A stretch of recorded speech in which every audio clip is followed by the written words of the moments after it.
Selamat kembali ke teman berduka. Kamu down, jangan tanggung sendiri. Kita kawan. Kesempatan yang menyakitkan. Sudah pasti apabila kita kehilangan orang yang disayangi, hidup kita ini akan harus berubah. Kehilangan seseorang yang sangat bermakna dalam hidup kita bukan hanya membuat kita sedih dan berduka, tetapi ia juga membuat kita kehilangan tempat bergantung. Seseorang anak yang kehilangan ayah atau ibunya, atau kedua-duanya sekali, dia kini harus belajar berdikari. Dia harus melakukan hal-hal yang dahulu dilakukan oleh ayah atau ibunya, karena dia kini tidak ada lagi tempat untuk bersandar.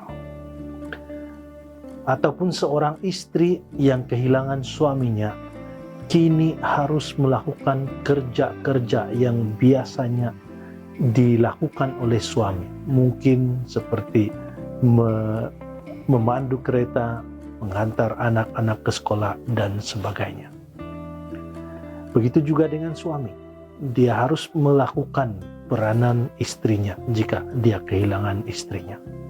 Setiap kehilangan besar dalam hidup kita memaksa kita untuk belajar sesuatu yang baru. Dan inilah yang dikatakan kesempatan dalam kesakitan, atau kesempatan yang menyakitkan. Mempelajari sesuatu yang baru itu mempunyai banyak kebaikan, dan sesuatu yang baru itu juga boleh mengisi masa seseorang yang masih lagi berduka. Belajar sesuatu yang baru untuk survival atau untuk meneruskan kehidupan, sesuatu yang harus dilakukan. Mungkin apa yang saya katakan tadi, memandu kereta.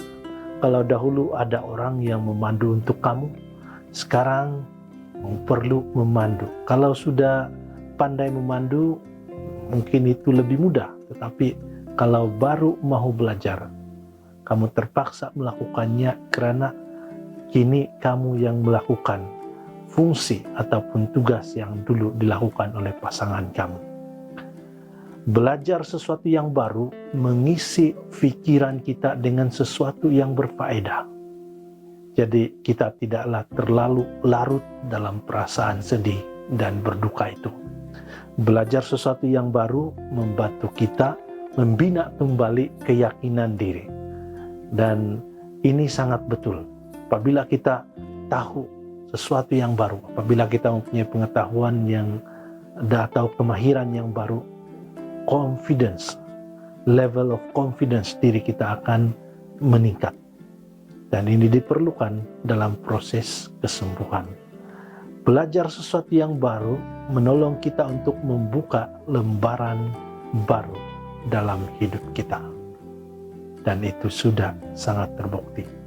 Antara hobi-hobi yang berfaedah yang boleh dilakukan dalam fase berduka ini adalah bersenam, ya, baik untuk tubuh badan kita dan baik untuk rilis tension atau stres yang ada dalam diri kita. Berkebun, menulis, melukis, menyanyi, bergiat aktif dalam acara-acara keagamaan, ataupun terlibat dalam acara atau aktiviti-aktiviti sukarela, memasak, dan sebagainya. Hal-hal atau hobi-hobi yang berguna, yang boleh memberikan manfaat dalam kehidupan kita. Walaupun pahit, kita harus akui, kehilangan seseorang itu memaksa kita untuk belajar sesuatu yang baru demi kelangsungan hidup. Walaupun kehilangan itu sakit, namun kehilangan itu juga memberi kesempatan kepada kita untuk mempelajari sesuatu yang baru. Fokus kepada sesuatu yang baru. Mungkin ini peluang bagi kita untuk mengejar sesuatu cita-cita yang sudah lama kita ketepikan karena kesibukan hidup sebelum. Ada orang yang demi menjaga ibu bapanya yang sakit, dia berhenti sekolah. Dan mungkin selepas pemergian orang tua yang dijaganya itu, dia kini boleh menyambung persekolahannya.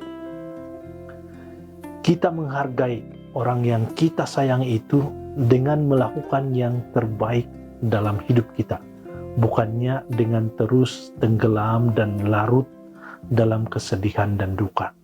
Hidup ini adalah kesempatan, pergunakanlah selagi kita memilikinya. Ini waktunya untuk kita memikirkan atau mula berpikir tentang masa depan. Bagaimana saya akan meneruskan hidup ini tanpa dia di sampingku. Walaupun soalan ini sakit, tetapi kita harus akui ini sesuatu yang sangat penting untuk dilakukan. Karena kita perlu belajar untuk menerima pemergiannya dan melepaskan kepergian atau kehilangan itu. Apa yang saya boleh lakukan untuk mencapai kejayaan? Kita mau mencapai sesuatu kejayaan dalam hidup kita, dan kita mula berpikir apa yang boleh saya lakukan, dan ini membantu kita untuk kembali mendapatkan gairah kehidupan atau semangat hidup. Apa yang saya perlu pelajari untuk kehidupan saya yang seterusnya? Apa yang saya perlu pelajari? Dan di sini walaupun dalam kehilangan ataupun dalam kesakitan itu, kita terus maju. Kita mempunyai kesempatan untuk belajar hal-hal yang baru. Ini sebabnya saya katakan ini adalah kesempatan yang menyakitkan. Walaupun ia menyakitkan, ia tetap sebuah kesempatan yang perlu kita gunakan sebaik-baiknya. Kamu down, jangan tanggung sendiri. Kita kawan.